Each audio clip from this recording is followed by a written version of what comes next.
आप मुझे सुन पा रहे हैं? जी सर। योगेंद्र सिंह जी, सुन पा रहे हैं? सर आप ओके। जी। सर सुन पा रहे हैं सर, सुन पा रहा ओके, आप इतिहास के व्याख्याता हैं अभी। हूँ। जी सर। ये हटा लो सर। योगेंद्र सिंह जी, ये हटा लो आप। ये आपके ईयरफोन। ना हेडफोन हटा लो, ऐसे रखो। आवाज ये नहीं आ हटा रही। लूँ क्या? हाँ हटा लो, पूरे हटा लो। हाँ हाँ। जी। फैन वगैरह कुछ हो तो ऑफ कर देना थोड़ी देर। फैन ऑफ कर दो और ये हटा लो पूरा। हाँ सर, अब आ रही है सर आवाज? हाँ हाँ, आ रही है बिल्कुल। आप इतिहास के व्याख्याता सर हैं। आपकी आवाज नहीं आ रही मुझे। मेरी तो आ रही होगी सर पक्का। आवाज नहीं आ रही, हेडफोन से तो आवाज आ रही थी लेकिन अब आवाज नहीं आ रही। मैं एक मिनट सर, हाँ, उसके लगा बिना आपकी लीजिए, आवाज हाँ नहीं लगा आ रही लीजिए। मेरे पास में। जी ठीक है, आप जैसे सूटेबल हो लगा लीजिए। क्योंकि हमें तो आवाज आ रही है, नंदू सिंह जी की आवाज भी आ रही है, अभी आपकी भी आ रही है। इनको हाँ। थोड़ा सा जी इसमें। सर, अब आवाज आ रही है। आप इतिहास के हाँ, व्याख्याता मेरी हैं। आवाज आ रही है सर आपके पास? यस। हाँ हाँ सर। इसको छोड़ दो सर। जी सर। वाइट छोड़ दो आप आराम से। हाँ। आप इतिहास के व्याख्याता ठीक। हैं। हाँ सर। जी। और दिल्ली शिक्षा विभाग में। जी सर। ओके, कब ज्वाइन किया आपने? जी मैंने 25 जनवरी 2020 को ज्वाइन किया है। तो आप वहां पर एकदम नए हैं। लगभग मुझे आप, आवाज नहीं पहुंची क्या आपके पास? अभी जो किया है मैंने 16 महीने पहले किया है सर। ओके। राजस्थान और दिल्ली के एजुकेशन सिस्टम में क्या फर्क देखते हैं आप? जी राजस्थान और दिल्ली सिस्टम में इसमें डिफरेंस देखता हूँ वो आधारभूत डिफरेंस मुझे नजर आता है। दिल्ली गवर्नमेंट में जो स्कूल हैं वो वेल डेवलप्ड स्कूल हैं, आधारभूत संरचना बहुत अच्छी है और वो प्राइवेट स्कूल प्रतीत होते हैं। तो पहला आधारभूत संरचना, उसमें दूसरा है सर कि एजुकेशन सिस्टम जहां अभी इमोशनल मैनेजमेंट और कैरियर काउंसलिंग ये दो चीजें वहां पे यूनिक हैं। बच्चों को उनके कैरियर के बारे में 6th क्लास से ही बताना, एक कैरियर काउंसलर की पोस्ट होती है हाई स्कूल में, तो वो वहीं से बच्चे को उसकी विशेषता के आधार पे गाइड करना शुरू करते हैं। साथ में इमोशनल मैनेजमेंट की क्लास, एक क्लास फर्स्ट पीरियड होता है वहां पे हर क्लास में, जिसमें बच्चे के नैतिक गुणों के विकास के लिए और बच्चे के सर्वांगीण विकास के लिए इकाई होता है, जो राजस्थान में इस प्रकार की व्यवस्थाएं नहीं है। तीसरा मैं मूलभूत अंतर मानता हूं सर कि वहां पे शिक्षकों को ज्यादा क्योंकि जो ट्रांसफर पॉलिसी है और बाकी जो पॉलिसियां हैं वो बिल्कुल फेयर हैं और वहां पे राजनीतिक अप्रोच और इस तरह की शिक्षक पे इस तरह का प्रेशर नहीं होता, तो शिक्षक आसानी से और निर्भीकता से वो कर्तव्य निर्वहन करता है। तो राजस्थान में राजनीतिक हस्तक्षेप होता है पोस्टिंग्स में?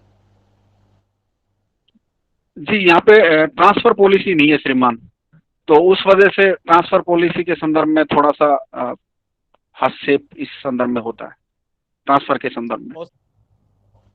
अच्छा, चलिए। दिल्ली गवर्नमेंट है वो एजुकेशन के सिस्टम में काफी इनोवेटिव आइडियाज के लिए जानी जाती है। स्कूल प्रबंधन जी के जी प्रयास से सर। देखें तो क्या विशेष प्रयास किए प्रबंधन के लिए? प्रबंधन के लिए सर सुपरविजन का बहुत अच्छा तंत्र है यहाँ पे।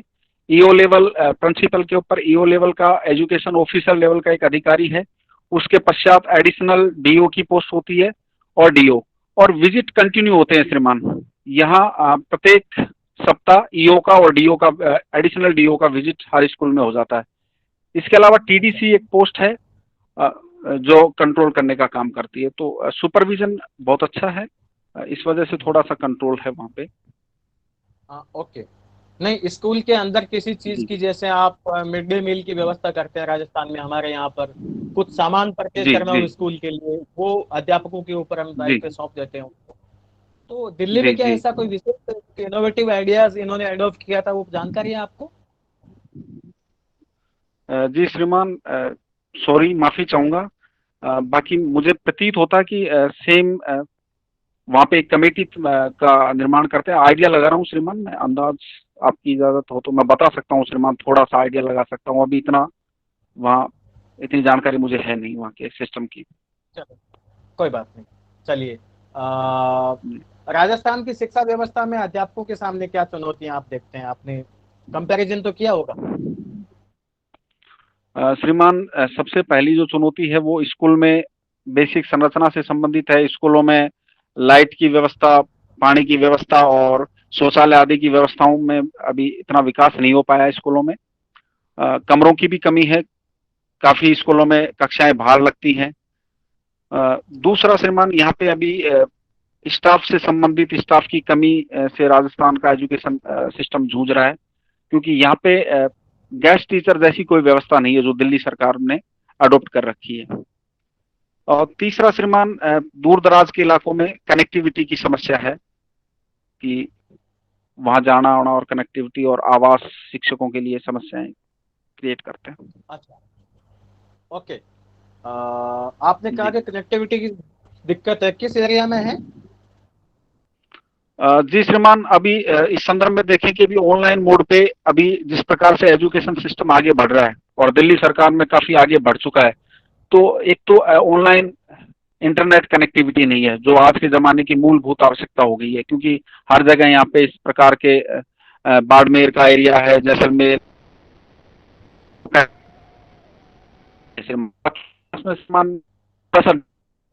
बच्चों के पास में इस प्रकार के फोन और इस वो चीजें नहीं है, तो ये कनेक्टिविटी। अच्छा, ठीक है। आप इतिहास के विद्यार्थी रहे हैं? जी जी श्रीमान, मैंने एमए इतिहास में के किया है, उससे हाँ हाँ व्याख्याता श्रीमान इतिहास का हूँ। बाकी बेसिकली मैं साइंस का स्टूडेंट रहा हूँ सर। ओके, आप मुझे ये बताइए कि मेवाड़ जो है वो एक लंबे समय तक जो है जी युद्ध में इन्वॉल्व था, जी जानते हैं? जी जी श्रीमान। ऐसी कौन सी परिस्थितियां थी कि मेवाड़ है वो लंबे जी समय तक युद्ध करता रहा लेकिन मुगलों की अधीनता स्वीकार नहीं की, जबकि बाकी जो आपके रियासतें थी वो बिना किसी युद्ध के उन्होंने समर्पण कर दिया, अधीनता स्वीकार कर ली? ऐसी क्या परिस्थितियां रही थी मेवाड़ में?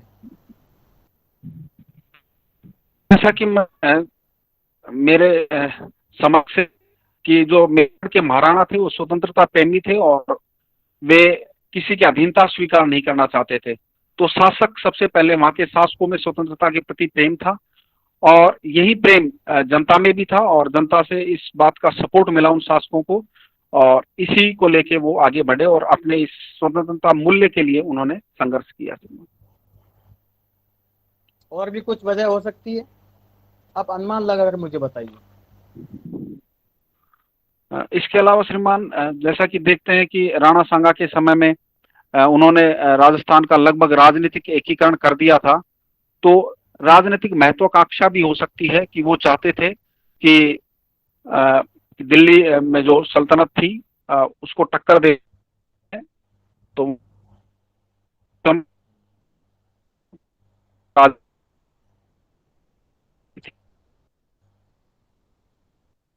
ठीक है, नेटवर्क का काफी बड़ा इश्यू है, कोई नहीं।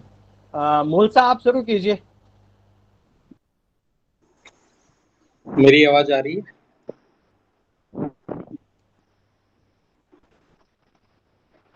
सर आवाज आ रही है क्या मेरी, नेटवर्क चेक करने के लिए?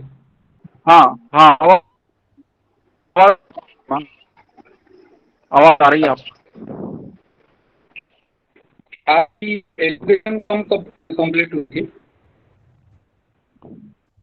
योगेंद्र जी के नेटवर्क इश्यू हो रहा है, बाकी तो सही है।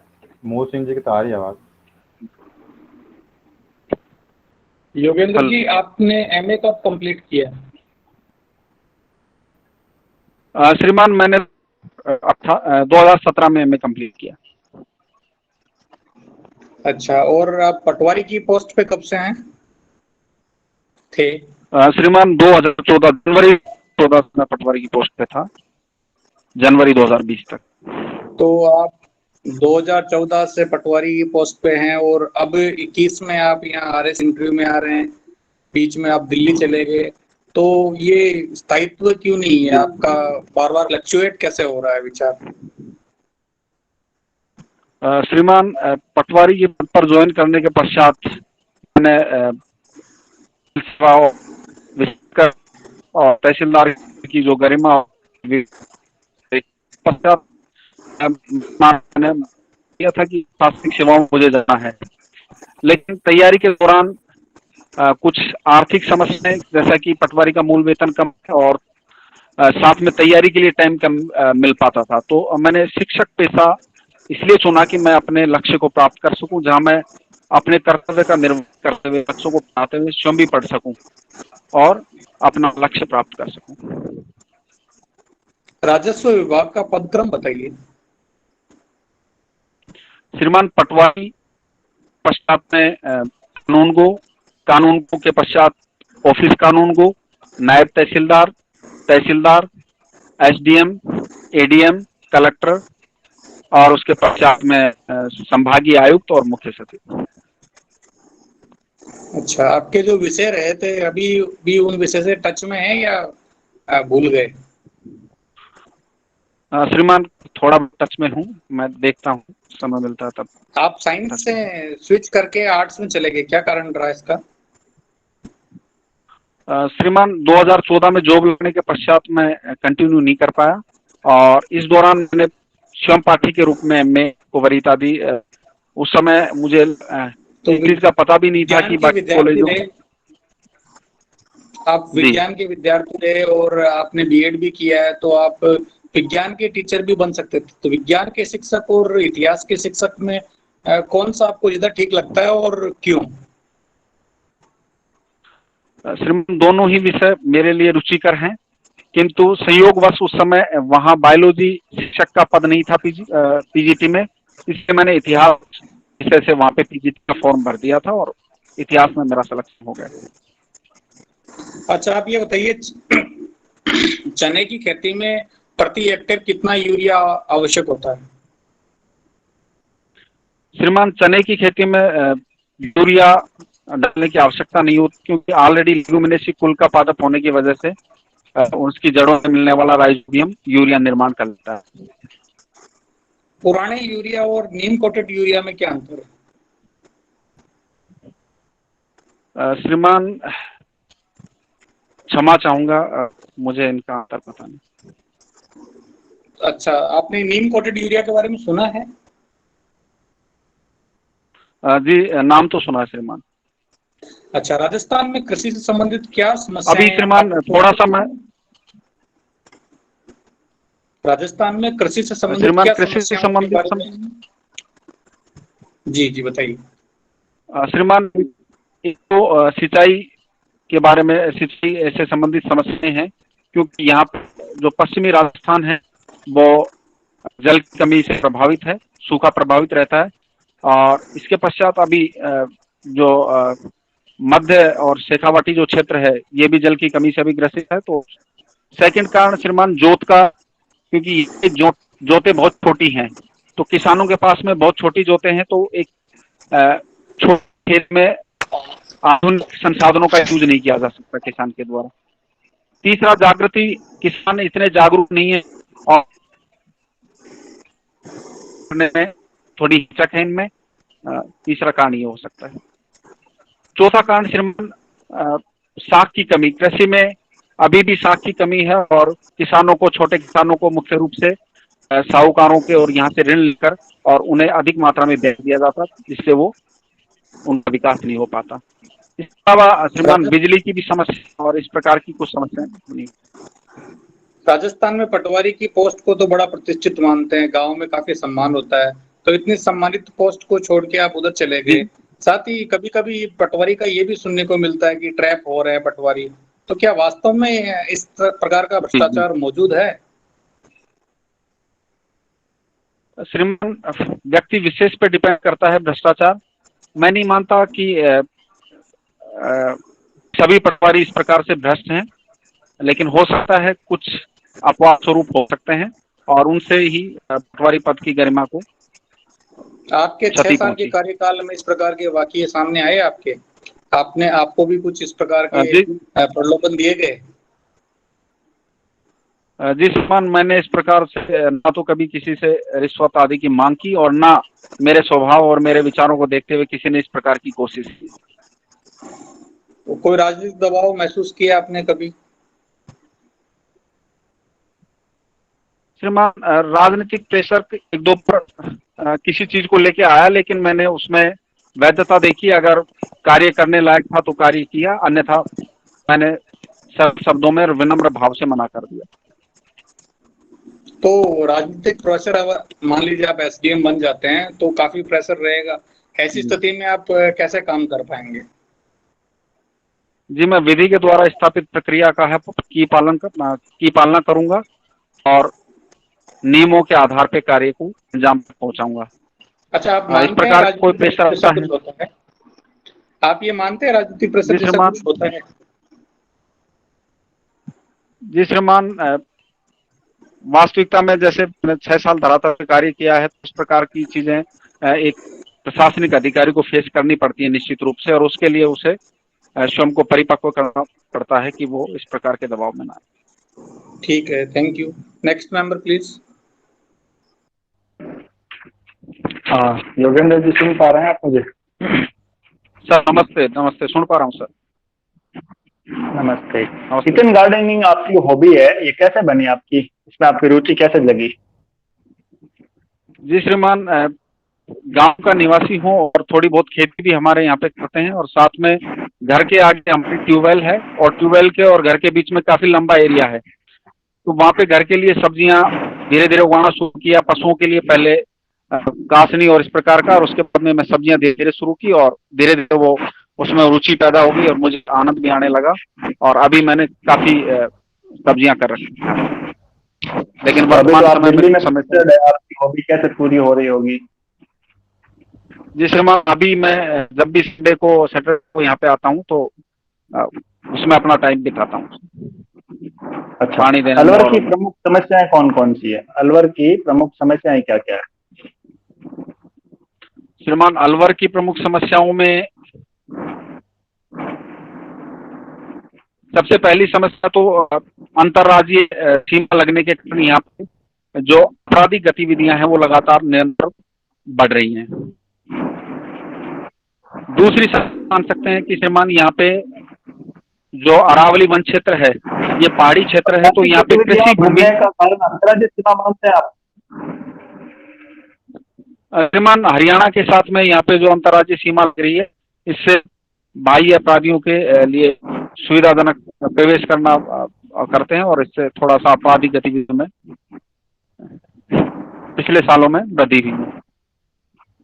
पहाड़ी और क्षेत्र होने की वजह से यहाँ उपलब्ध कृषि भूमि की उपलब्धता थोड़ी कम है, और इस वजह से कृषि भी यहाँ पे एक बहुत बड़े क्षेत्र में कृषि सरिस्कारण और सीधे बिंदुवार बताइए कि ये समस्याएं हैं आप। बढ़ता अपराधीकरण पहली समस्या। सेकंड समस्या कृषि भूमि उपलब्ध। तृतीय समस्या। ठीक है। अभी एक मूल्यांकन को लेकर के 12th क्लास के बच्चों को 30 और 40 का अनुपात में ऐसा कुछ चल रहा है, आपको इसके बारे में जानकारी है क्या? जी सर। क्या है सर, उसमें 10th के लिए सीबीएसई ने जो गाइडलाइन तय की है उसके अनुसार 30% वेटेज है वो 10th क्लास का, 30% वेटेज 11th क्लास के मार्क्स का, और 40% वेटेज 12th क्लास के प्री बोर्ड असाइनमेंट जो भी आयोजित हो चुके हैं उनके वेटेज का रखेंगे। इसके अलावा जो प्रैक्टिकल है, प्रैक्टिकल का वेटेज रहेगा, उसके आधार पर स्टूडेंट को प्रमोट पास किया जाएगा। क्या लगता है आपको, सीबीएसई का यह पैटर्न बिल्कुल सही है क्या? जो विद्यार्थी 10वीं में कमजोर था, जो अब अपनी प्रगति करना चाहता है, उन्नति करना चाहता है, या अभी अवेयर हुआ है, वो बहुत अच्छा प्रतिशत बना सकता है, लेकिन उससे तो 30% तो 10वीं के आधार लिए जाएंगे। ये निश्चित रूप से ये व्यवस्था है वो जो होनहार विद्यार्थी हैं जो उनके लिए थोड़ा सा ड्रॉबैक है, लेकिन ऐसी समस्याओं में जब प्रकार से महामारी के रूप में फैल रहा है, तो इसके अलावा कोई विकल्प नहीं बच जाता है। और निश्चित रूप से जब सीबीएसई ने फैसला लिया है तो अच्छा, ठीक है। अभी आप बता रहे थे कि दिल्ली की स्कूलें बहुत अच्छी है। ये दिल्ली की स्कूलें अचानक से अच्छी या इनमें इतने अच्छे सुधार कैसे आ गए? इसके पीछे क्या कारण रहा है, क्या वजह है इसके पीछे? श्रीमान, दिल्ली में स्कूलों की संख्या नहीं बढ़ी है, लेकिन स्कूलों के विकास पर, उनके फाउंडेशन, उनके आधारभूत विकास पर कार्य किया गया है। तो जो फंड स्कूलों के निर्माण में जाना चाहिए था, वो फंड उनके इंफ्रास्ट्रक्चर में यूज किया गया। दूसरा, दिल्ली गवर्नमेंट है,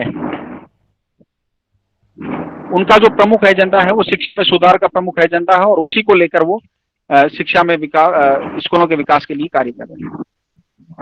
एज एसडीएम आप राजस्थान में स्कूलों में किस प्रकार के सुधार करना चाहिए? श्रीमान, सबसे पहले एसडीएम के रूप में मैं नामांकन बढ़ाना चाहूंगा कि स्कूल में आसपास के जो एरिया के बच्चे हैं वो छूटे ना, और उनको स्कूल से जोड़ा जाए, और उनके ठहराव को सुनिश्चित किया जाएगा कि वो स्कूल में अपना प्राथमिक और उच्च प्राथमिक जहाँ तक स्कूल है वहां तक वो एजुकेशन प्राप्त करें। इसके अलावा मिड डे मील और इस प्रकार की योजनाएं जो बच्चों को आकर्षित कर, जिनके माध्यम से जोड़ा जा सकता है बच्चों।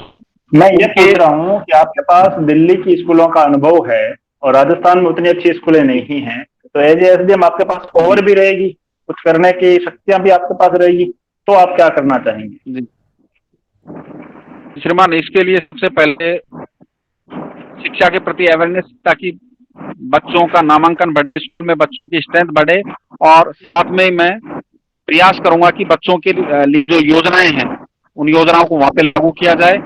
बच्चों का पास बढ़ेगा तो उनका आधारभूत संरचना के विकास के लिए गवर्नमेंट से पैसा भी पास करवाया जा सकता है, और उनके विकास के लिए। अच्छा, अभी हाल ही में भारत सरकार और ट्विटर के मध्य एक विवाद हुआ है।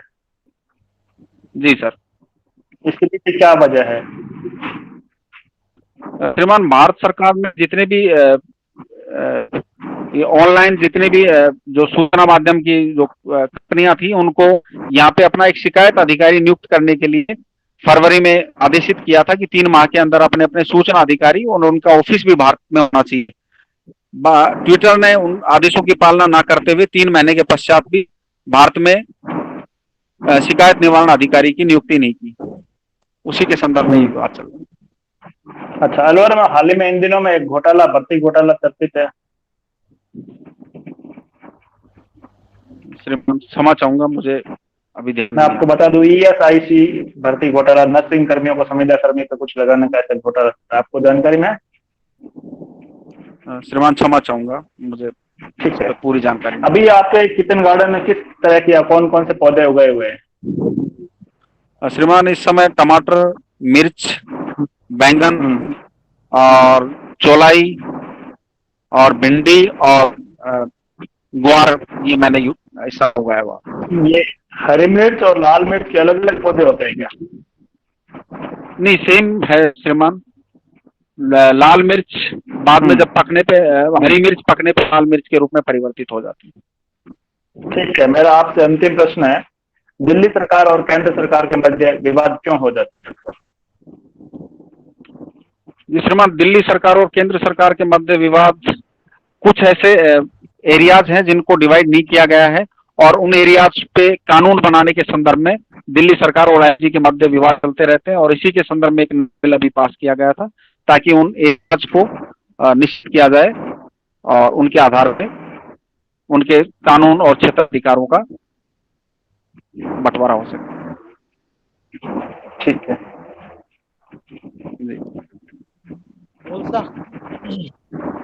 मैं शुरू कर दूं सर, नंदू सर? आप ही कर दो, आप ही कर दो। सर, एक आपका तो सबसे बड़ा पॉजिटिव पॉइंट मुझे ये लगा कि आपके आंसर बहुत बैलेंस्ड है, बहुत ही बैलेंस्ड आंसर है, लेकिन उस बैलेंस्ड आंसर के साथ कमी ये है कि आप आंसर को बहुत